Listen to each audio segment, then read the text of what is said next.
Dejar de roncar.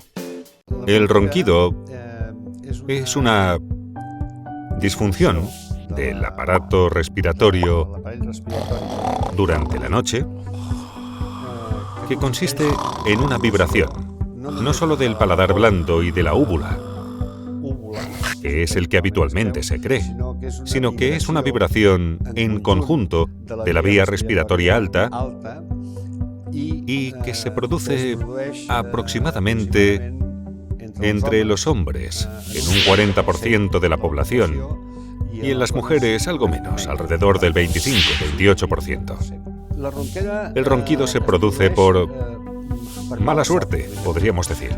En primer lugar, depende de varios factores.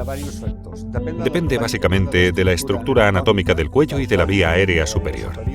Las medidas habituales que nosotros aconsejamos son medidas higiénicas. Es decir, aconsejamos pérdida de peso si es el caso, destapar y estudiar la nariz para mejorar la ventilación nasal, asegurar que no hayan medicamentos, como hemos dicho antes, que hagan o que faciliten la relajación muscular, tratamiento postural, durmiendo un poco levantado y de lado, que habitualmente roncamos menos. Los roncadores muy fuertes, tienen que ser estudiados.